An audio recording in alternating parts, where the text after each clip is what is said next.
For my Blackmagic Cinema Camera 6K Pro, I had to pay $500 for taxes alone. The cost of living in Taiwan, specifically from a filmmaker's point of view.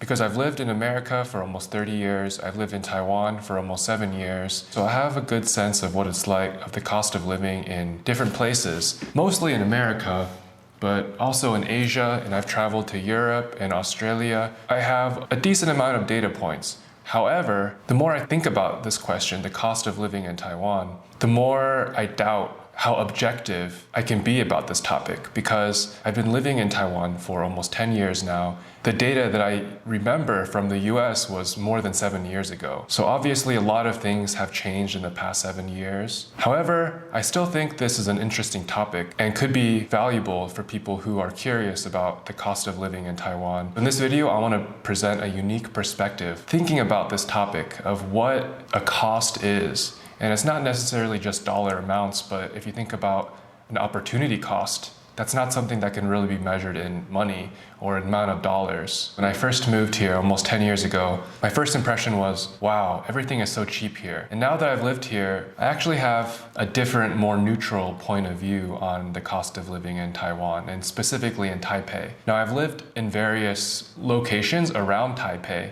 at least 6 different locations around Taipei. Yes, rent can be very cheap. However, we must take into account other aspects such as salary.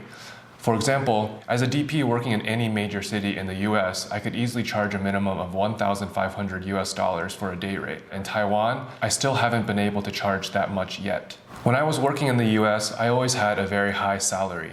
From my experience of working abroad, outside of Taiwan for the majority of my life, yes, the salary in Taiwan is very low. For example, when I was working as an engineer in the United States, my salary was easily 5x that of a local engineer. Something else that's interesting about the cost of living in Taiwan, I want to reiterate that this video, I don't want to make it sound like Taiwan is expensive or Taiwan is cheap. Overall, I actually believe that if you account for all things, such as, yes, the salary, the cost of living is going to include your rent and how much it costs to eat and how much it costs to go to school and even hospital bills. All things said, they're quite equal, and if you account for taxes as well. This is probably a minority point of view, but let me list some other things that are more expensive in Taiwan as a filmmaker. Now, import taxes to Taiwan do not only affect electronics that you buy, such as cameras and lenses. When you buy motorcycles, there's also a heavy import tax of 40%.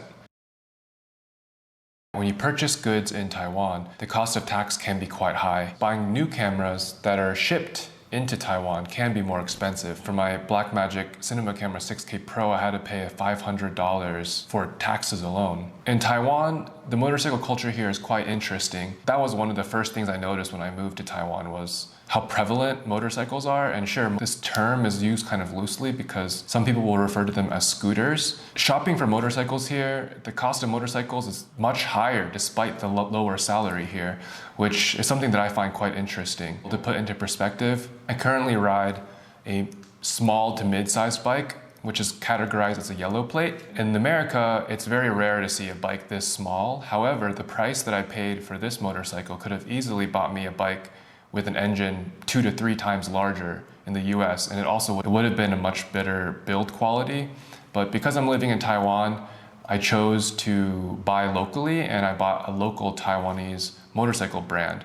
So from my experience of buying motorcycles in the United States versus buying motorcycles in Taiwan, I would say the prices are at least 2 times more expensive in Taiwan. When I bought my first anamorphic lens, it was shipped here from Hong Kong, and I also had to pay heavy tax for that, import tax as well. And another example that I think of as a filmmaker, obviously having a powerful computer. Again, I bought it from a local brand, Asus. The cost of laptops here, I actually paid almost 2 times as much as I would have paid if I had bought the same laptop in the United States, despite it being a local Taiwanese computer brand. I don't want to make it sound unfair as a filmmaker living in Taiwan, because again, when I first came here, I thought things were very much cheaper, and there are a lot of things that are cheaper.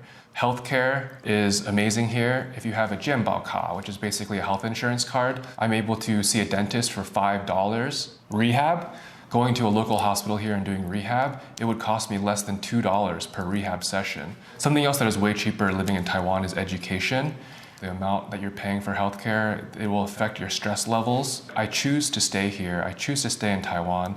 And part of it is because my family is Taiwanese. I always felt kind of disconnected and distant from the Taiwanese culture. Living here and deciding to continue building my filmmaking career here is my way of slowly tightening that gap, that distance between me and how my parents lived when they grew up. I'll end this video with a question that I was asked a lot from locals when I first moved here was, 习惯吗? Which basically means, does it feel habitual for you to live here? Isn't it so different from what you're used to in the US? Are you able to become used to it? Actually, even though I've spent more of my life living abroad outside of Taiwan, the quality of life and the standard of life in Taiwan actually feels more normal and natural to me than it has felt for me anywhere else. Ultimately, it comes down to the stress levels. Again, it kind of goes back to all of the things that I talked about before earlier in this video. It's not just about dollar amounts of the cost, but it's more about thinking about things like the opportunity cost. What things are you sacrificing? What things are you gaining from your current living situation and where you're currently living? Currently, Taiwan is apparently number 3 in terms of most people want to move to Taiwan, and a big reason for that is safety. When I go to Costco every week, multiple times, one time my mind was drifting somewhere, I wasn't paying attention at all, and I left my motorcycle keys in my motorcycle, and I also left my phone on my motorcycle. And I was shopping in Costco for a solid 30 to 45 minutes, and this was midday, around 1 p.m. Then I realized almost an hour later that I don't have my phone, I don't have my keys, so I must have left them on my motorcycle. So I went outside to the parking lot in midday. My keys and my phone were still there. I'm not saying that no one in Taiwan will ever steal my motorcycle or steal your car or steal anything, but it's definitely comforting knowing. And working in the film industry, we're often carrying lots of equipment, lots of stands, lights, camera bags, and we all know that that's tens of thousands of dollars. The equipment is very expensive. In the United States, I've had my car broken into twice. Even just having your equipment in your car, like depending on which city and state you're in, there's always in the back of your mind, or at least a fear that I would always have is that, is my car safe? Are my belongings safe? But in Taiwan, when we're working on set in Taipei, we will leave our equipment out on the sidewalk and we can move our equipment not having to worry and stress about worrying about your equipment getting stolen and your things getting broken into. And I'm not saying that Taiwan is 100% safe and that your equipment will never be stolen here, but from my experience, it's definitely something that goes into, that you have to take into account when you think of the stress levels of living somewhere, the cost of living somewhere. And that's why I decided to choose here and to continue to pursue my film career here in Taiwan. So if you're curious about other things, other factors that account into the cost of living in Taiwan, please leave a comment below and subscribe for more content. Thank you.